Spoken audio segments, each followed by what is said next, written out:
Have you ever looked at the man you love, or maybe looked in the mirror, and seen a quiet distance growing? A sense that something essential has faded, something words can't quite capture. Maybe it's the warmth of touch, the spark of connection, the simple ease of intimacy that used to be effortless. For many, this fading closeness is the quiet heartbreak of aging. And they're told it's just age, just hormones, just the way it is. But what if they were wrong? What if the real thief stealing your intimacy, your vitality, your connection isn't just time, but something else entirely? Something hidden in plain sight, fueled by silent myths and unspoken fears. I'm Dr. James, a men's health specialist with over 30 years of experience walking alongside thousands of older adults, helping them reclaim not just their health, but their life, their energy, their passion, their closeness. Through decades of clinical practice, listening to men and women share their deepest struggles and quiet victories, I've uncovered a truth that most doctors overlook. A powerful, often heartbreaking reason why so many men over 60 slowly, silently, lose their physical and emotional connection. And it's not just a drop in testosterone. It's something far more profound, far more human, and far more fixable than you might imagine. Stay with me, because in the next few minutes, I'm going to reveal this hidden truth. I'll share a story that breaks my heart every time I tell it, but also ignites hope. And I'll show you the simple, surprising steps you can take right now, today, to begin unlocking the connection you thought was lost forever. This isn't about chasing youth. It's about embracing the richness, the depth, the potential that still lives within you. It's about reclaiming your right to feel seen, desired, and vibrantly alive. Before we dive into this life-changing insight, if you haven't already, I invite you to subscribe to this channel and tap the bell icon. This ensures you never miss powerful health truths and life lessons designed specifically for this golden chapter of your life. And if you find this message speaking to your heart, please type the number 1 in the comments below. If there's something we can improve, type 0. Your feedback helps us serve you better, because this journey is one we walk together. Now let's talk about the problem, the silent epidemic that steals intimacy from so many men after 60. It begins subtly, maybe a moment in the bedroom where things don't quite work as they used to, a bit slower, less responsive, or perhaps life simply gets in the way. Illness, stress, loss of a partner. Slowly, the physical side of intimacy happens less often, then less often still. And somewhere in that gradual slowing, a belief begins to take root. A dangerous, quiet myth whispered by society, by well-meaning but misinformed friends, maybe even by ourselves. The myth is this, that after a certain age, intimacy just isn't important anymore, that sexual desire fades, that physical closeness is for the young, that your body is simply done with that part of life. This belief, this quiet resignation, is one of the most heartbreaking things I witness in my practice, because it's not entirely true. Yes, bodies change, hormones shift, that's natural. But the capacity for physical pleasure, for emotional connection through touch, for feeling desired and desirable, that capacity doesn't vanish overnight. It doesn't even vanish over years. What happens is men internalize this myth. They start believing the story that they're supposed to lose interest, that it's somehow inappropriate or undignified to still want closeness or physical release. And so, they stop engaging that part of themselves. Not because they don't want to deep down, but because they think they can't or shouldn't. And this is where the true problem begins. The hidden reason. It's not just about a number on a blood test. It's about the silent disconnection that happens when you believe your body is no longer capable or deserving of pleasure and closeness. You see, the human body, especially after 60, operates on a profound principle: use it or lose it. This applies not just to muscles, but to blood vessels, nerve endings, hormonal pathways, and even the neural circuits in your brain associated with pleasure and connection. When a man believes the myth that his intimacy is over, that he's too old, he stops engaging this vital part of himself. He might stop initiating touch. He might avoid thinking about sexual connection. He might even stop private moments of self-exploration. And when that happens, his body responds to that lack of engagement. Blood flow to the pelvic region, which is absolutely crucial for function and sensation, begins to diminish. Nerve endings become less sensitive. Tissues lose elasticity.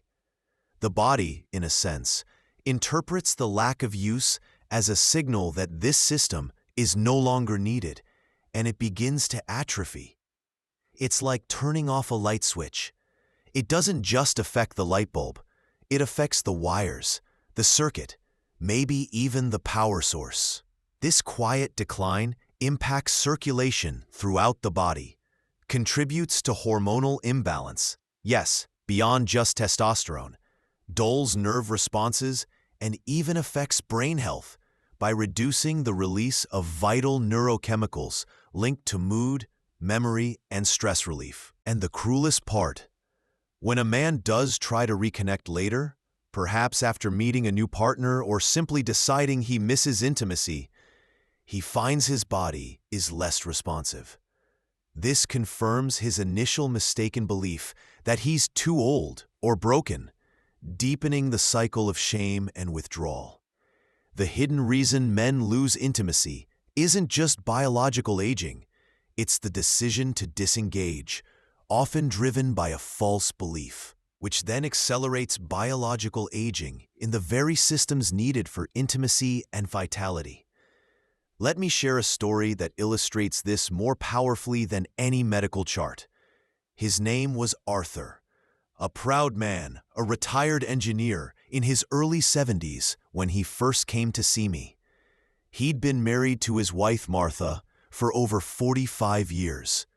They loved each other deeply, but their intimacy had slowly, quietly disappeared over the last decade.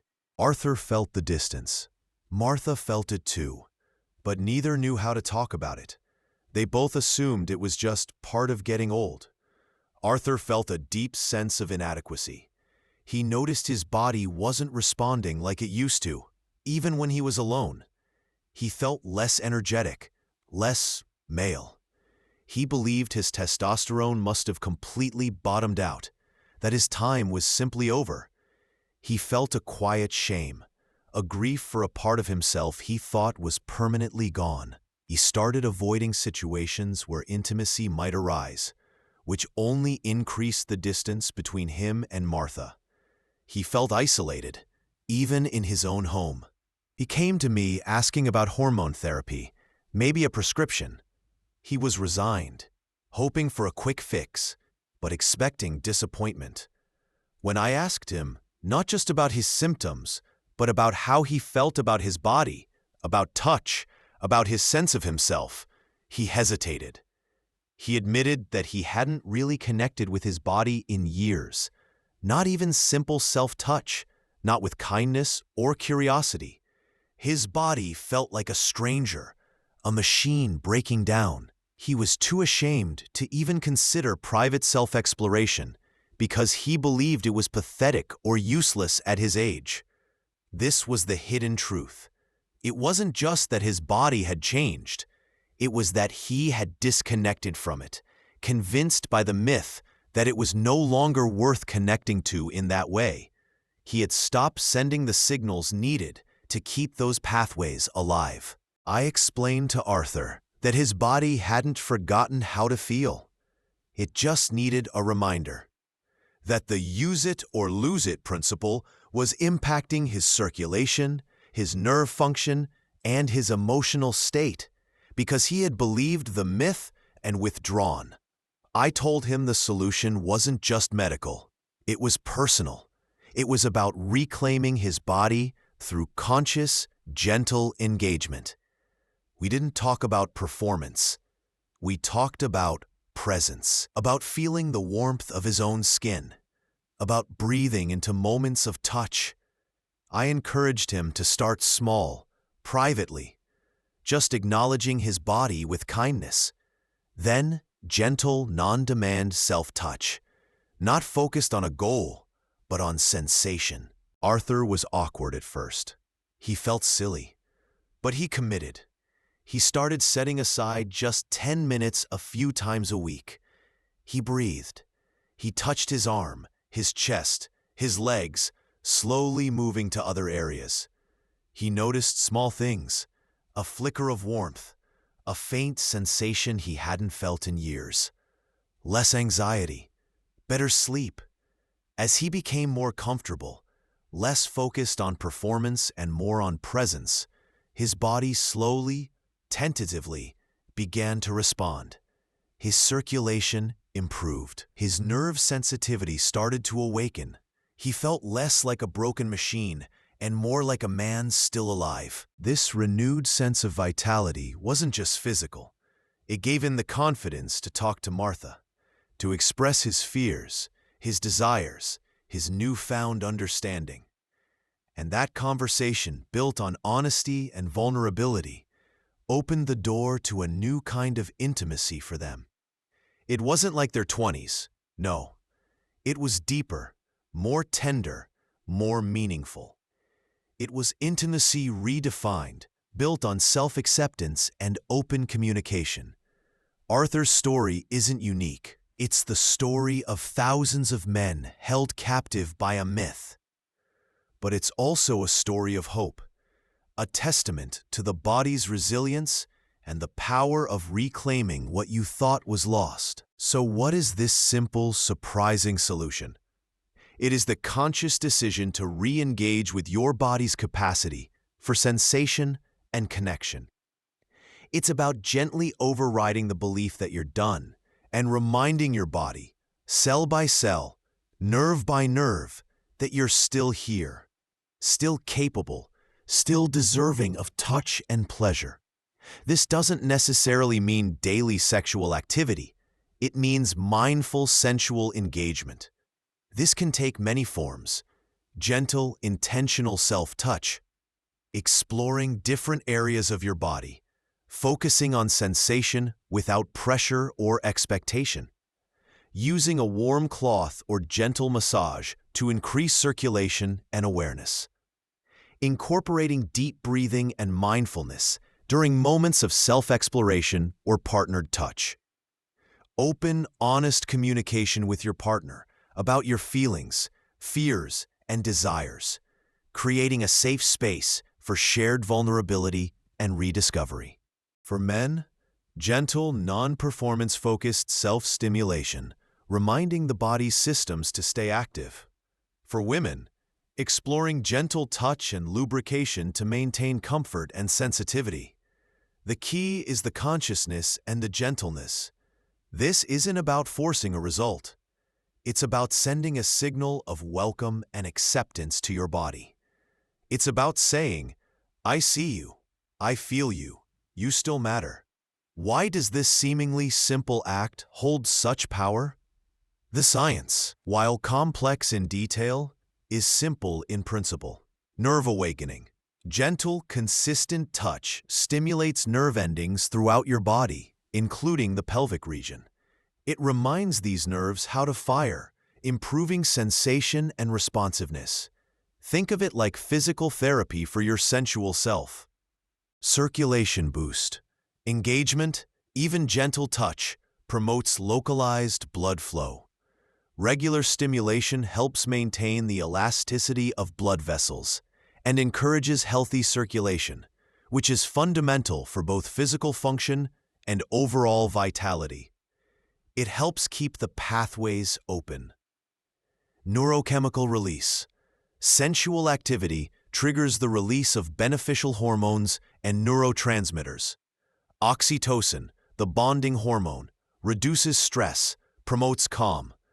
Dopamine, pleasure, motivation. Serotonin, mood, well-being, and prolactin, relaxation, sleep.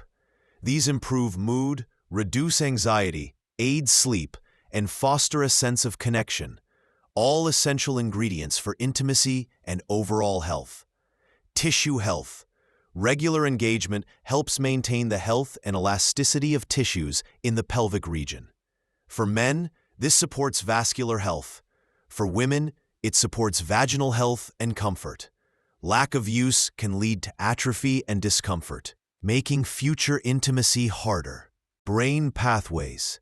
Engaging the senses and the body in this way strengthens neural pathways associated with pleasure, connection, and self-awareness. It keeps the brain for intimacy active and resilient, combating the cognitive dulling that can occur with disengagement. It's a holistic effect. By choosing to re-engage, you're not just trying to fix a physical problem. You're nourishing your nervous system, your circulation, your hormonal balance, your emotional resilience, and your very sense of self. You are literally reminding your body and mind how to be fully alive and connected. Now, I know this might feel vulnerable to think about, let alone try. You might carry those old myths or feel awkward. And that is completely, wonderfully human. But I want you to know, you are not alone in this journey, and you are absolutely capable of taking the first step. Your first step doesn't have to be dramatic. It doesn't have to be sexual in the traditional sense. It can be incredibly gentle. Today, can you simply acknowledge your body with kindness? Can you spend an extra moment applying lotion, feeling the warmth of your skin? Can you sit quietly for a few minutes, breathing deeply and placing a hand on your heart or your arm, just feeling your own presence? This is where it begins, with self-acceptance, with gentle presence. As you become more comfortable with simply feeling your body, the door to deeper sensual and emotional connection, whether alone or with a partner, will naturally begin to open. Don't put pressure on yourself. Just choose one small act of kindness for your physical self today. Aging is not a sentence of decline. It is a chapter of wisdom, depth, and redefined connection. You do not lose your right to feel desired, to feel close, to feel vibrantly alive simply because the calendar pages have turned. Those myths are just that, myths. The hidden reason men lose intimacy isn't an inevitable biological fate decided by testosterone alone. It is the silent surrender to a false belief, leading to disengagement, which then accelerates physical and emotional decline. But the beautiful truth is that surrender is a choice, and you have the power right now to choose differently. You are not broken. You are not done. Your capacity for pleasure, for intimacy, for deep connection still lives within you, waiting to be acknowledged, welcomed, and gently reawakened. It's never too late to clear that path, to turn the light back on, to remind your body and your spirit of the vitality they still possess. This message is meant to inspire you to live fully, honestly, and authentically in this powerful season of life. I'd love to hear from you. What is one small act of self-kindness or reconnection you plan to try today? Share it in the comments below. Let's support each other on this journey towards embracing these truths. If you found this video helpful, please leave a comment with the number 1. If you feel there's something we can improve, comment with 0. Your feedback means the world to us and helps us make better content for you. Don't forget to like this video, share it with someone who might need to hear this message, and subscribe to our channel for more insights designed just for your golden years. Thank you for watching. Here's to reclaiming your vitality, your intimacy, and living life on your own terms.